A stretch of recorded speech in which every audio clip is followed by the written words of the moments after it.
Obama is a radical communist, and I think it's becoming clear. That's what I told people in Illinois, and now everybody realizes it's true.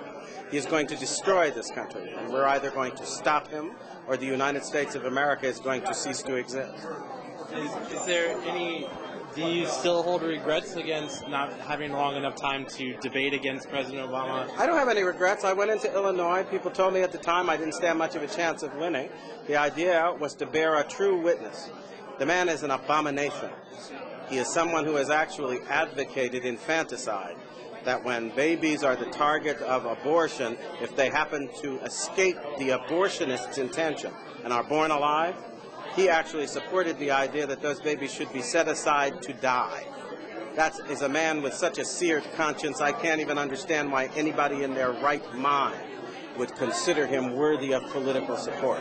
That's a violation of conscience that is inconceivable. And even some of the most hardline pro-abortion people in America rejected that abomination, and he did not.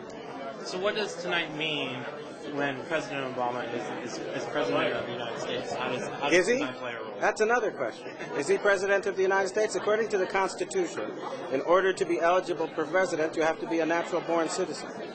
He has refused to provide proof that he is, in fact, a natural-born citizen. And his Kenyan relations say that he was born in Nairobi at a time when his mother was too young to transmit U.S. citizenship.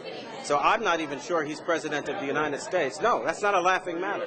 Neither are many of our military people now who are going to court to ask the question, do we have to obey a man who is not qualified under the Constitution? We're in the midst of the greatest crisis this nation has ever seen. And if we don't stop laughing about it and deal with it, we're going to find ourselves in the midst of chaos, confusion, and civil war. It's time we started acting like grown-ups. How could the policy that President Obama makes in the next couple of years affect activities like tonight? Sorry, the person you call President Obama, and I frankly refuse to call him that. Right. At the moment, he is somebody who is kind of an alleged usurper, who is alleged to be someone who is occupying that office without constitutional warrant to do so.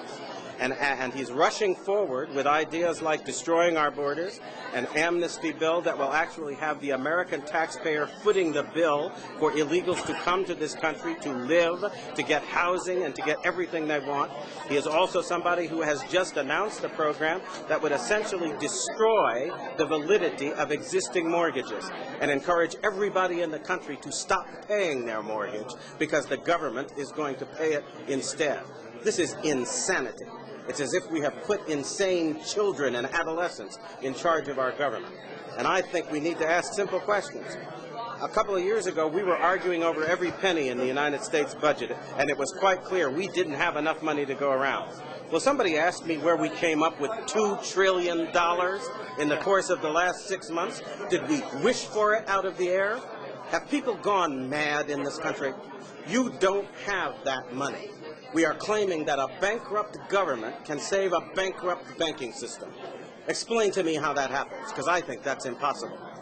And the fact that we have just elected an individual who may or may not be qualified, and he presents silly ideas like this and says, let's move forward now, and we're all acting like the laws of economics have been repealed, and we can actually afford to foot the bill with money nobody's got. This is insane. It's got to lead to the collapse of our economy, and it's going to.